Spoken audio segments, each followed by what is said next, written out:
Penetapan tersangka terhadap Menteri Perdagangan periode 2015-2016 Thomas Trikasi Lembong oleh Kejaksaan Agung menjadi perhatian.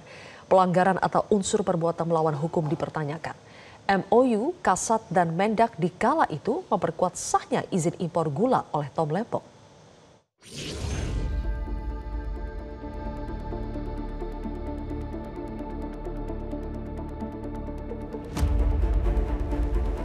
Kasus izin impor gula yang menjerat Menteri Perdagangan periode 2015-2016 Thomas Trikasi Lembong masih jadi perhatian publik.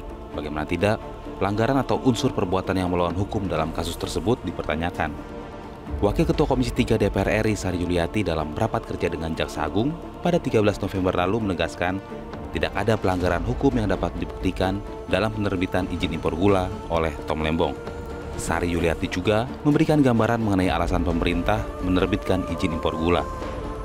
Dikatakannya, harga gula yang tinggi membebani masyarakat khususnya yang kurang mampu. Sebagai tindak lanjut MOU antara Kasat dan Menteri Perdagangan pada tahun 2013, Induk Koperasi Angkatan Darat Kartika atau Inkopkar meminta kepada Menteri Perdagangan untuk melaksanakan operasi pasar. Dan kemudian disetujui dalam pelaksanaannya Inkopkar dapat bekerja sama dengan produsen dalam negeri atau beberapa perusahaan dalam negeri.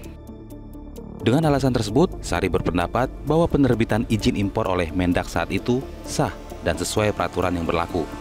Menurutnya, perusahaan-perusahaan yang terlibat dalam pengimporan gula tidak melanggar ketentuan yang ada meskipun penerbitan izin impor tersebut melibatkan pihak yang memiliki hubungan dengan sektor militer.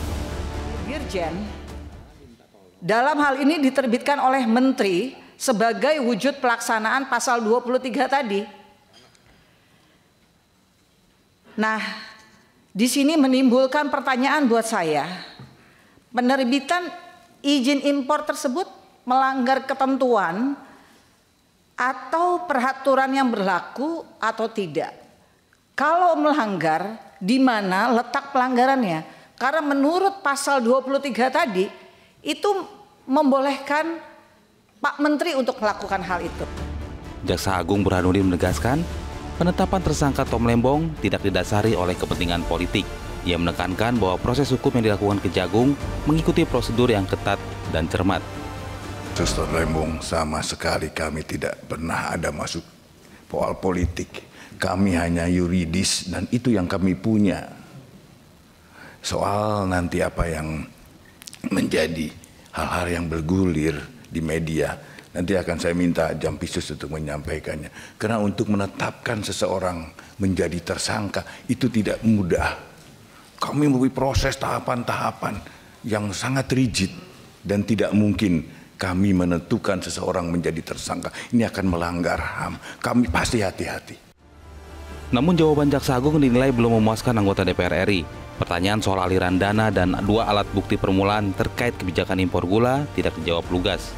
Komisi 3 DPR berencana untuk menggelar rapat tertutup bersama Jaksa Agung dan jajarannya untuk membahas lebih detail kasus Tom Lembong dan kasus lainnya dalam waktu dekat. Dari Jakarta, Tim Liputan Metro TV. Jelajahi cara baru mendapatkan informasi. Download Metro TV Extend sekarang.